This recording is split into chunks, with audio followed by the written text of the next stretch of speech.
کہ جو میں اتنی دیر سے کنٹینجنسی آرگیومنٹ آپ کو بتا رہا تھا، یہ عقل سے ہی بتا رہا تھا حضرت. آپ یہ بتائیں کہ آپ انفینٹ ریگریس آف کازز کو پاسبل مانتے ہیں یا نیسیسری بینگ کے ایگزسٹنس کو صحیح سمجھتے ہیں؟ چونکہ دو ہی آپشن ہو سکتا ہے. آپ یہ بتائیں. دیکھیے آپ کو میں ایمانداری سے بات کروں. ایک تو میں کنٹینجنسی ورڈ ٹھیک سے سمجھتا نہیں، اور اس وقت بھی جو آپ نے انگریزی کے الفاظ استعمال کیے وہ ذرا تھوڑے سے مجھے ڈیفیکلٹ اور کمپلیکیٹڈ لگے. تو آپ ذرا سمپل زبان میں سوال کر سکتے ہیں؟ بالکل کر سکتا ہوں. جی.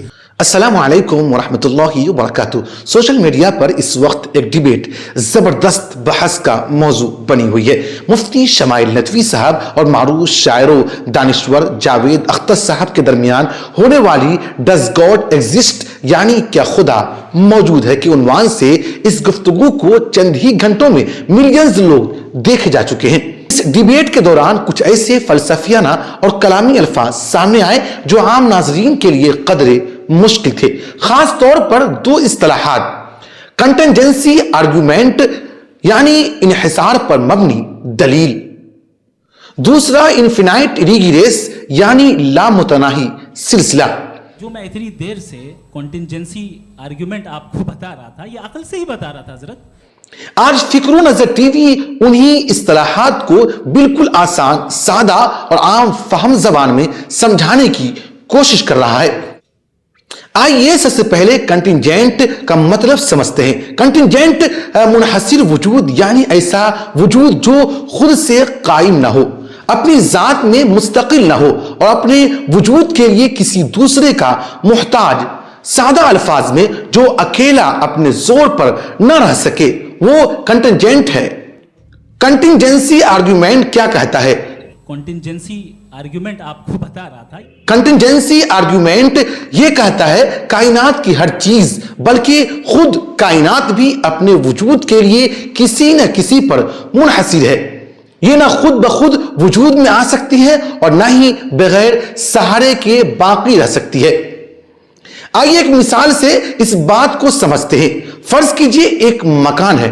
مکان خود سے نہیں بن سکتا، وہ مزدور کے بغیر نہیں بن سکتا. مزدور کو اوزار چاہیے، اوزار فیکٹری میں بنتے ہیں. فیکٹری کو بجلی چاہیے، بجلی پاور پلانٹ سے آتی ہے، پاور پلانٹ کو ایندھن چاہیے. اب سوال یہ ہے یہ سلسلہ آخر کہاں جا کر رکے گا؟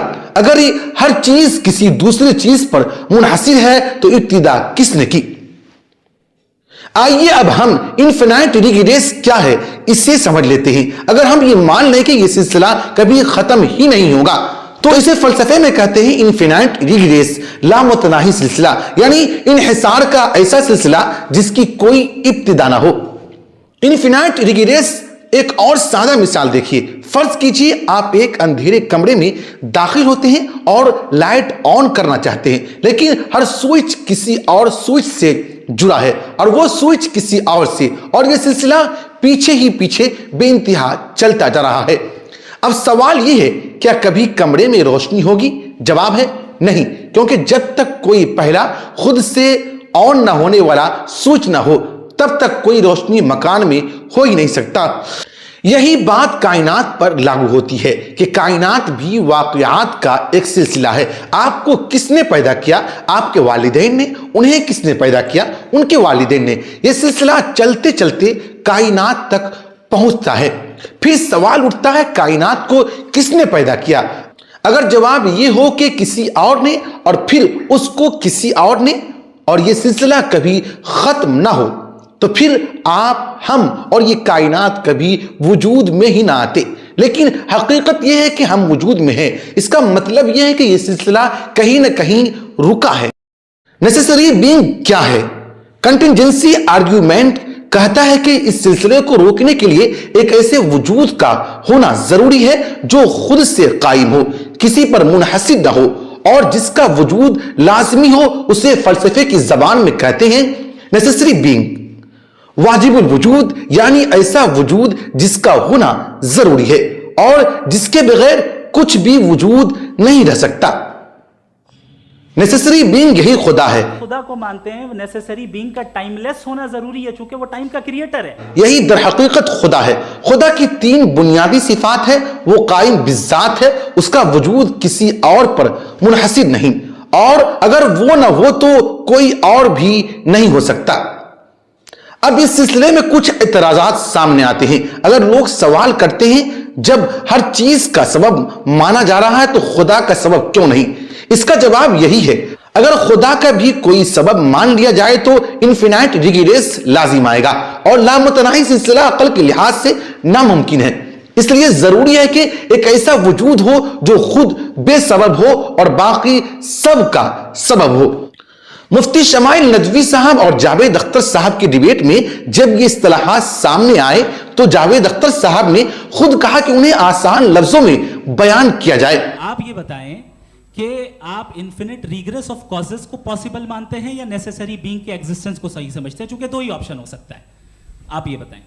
دیکھیے آپ کو میں ایمانداری سے بات کروں، ایک تو میں کانٹیجنسی ورڈ ٹھیک سے سمجھتا نہیں، اور اس وقت بھی جو آپ نے انگریزی کے الفاظ استعمال کیے وہ ذرا تھوڑے سے مجھے ڈیفیکلٹ اور کمپلیکیٹڈ لگے. تو آپ ذرا سمپل زبان میں سوال کر سکتے ہیں؟ بالکل کر سکتا ہوں. جی. یونیورس کی ہر چیز کانٹینجنٹ ہونے کا مطلب یہ ہے کہ وہ اپنے ایگزسٹنس میں کسی کے اوپر ڈیپینڈڈ ہے. جو بھی چیز ڈیپینڈڈ ہوگی وہ چیز انڈیپینڈنٹ نہیں ہو سکتی، تو اس کا کوئی نہ کوئی کاز ہوگا. تو اب آپ کیا سمجھتے ہیں کہ یہ انفینٹ ریگریس ہے، یعنی کاز پر کاز، کاز پر کاز، کاز پر کاز، اور کبھی کوئی یعنی یہ اینڈلیسلی چلتا رہا؟ چونکہ اگر ایسا ہوگا تو ہم تو ایگزسٹنس میں آتے ہی نہیں. لاجیکلی یہ متفق علیہ چیز ہے، متفق علیہ اگریڈ اپون. سر آپ کی بات آ گئی. آپ یہ کہہ رہے ہیں کہ لوگ ڈیسائیڈ کریں گے کیا صحیح ہے کیا غلط ہے، یہی ہے میجورٹی ڈیسائیڈ کرے گی کیا صحیح ہے کیا غلط ہے. میجورٹی اگر یہ کہے کہ نازی جرمنی کے ساتھ جس طرح میجورٹی تھی کہ جینوسائیڈ کرنا صحیح، آپ جسٹیفائی کریں گے؟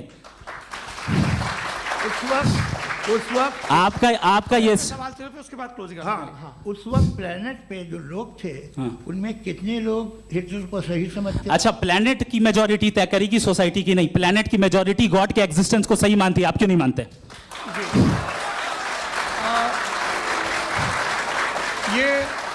فکر و نظر ٹی وی کی یہی کوشش تھی کہ اس اہم فلسفیانہ بحث کو عام آدمی کی سمجھ میں لایا جائے. آپ کی رائے کیا ہے؟ کمنٹ میں ضرور بتائیے گا. شکریہ.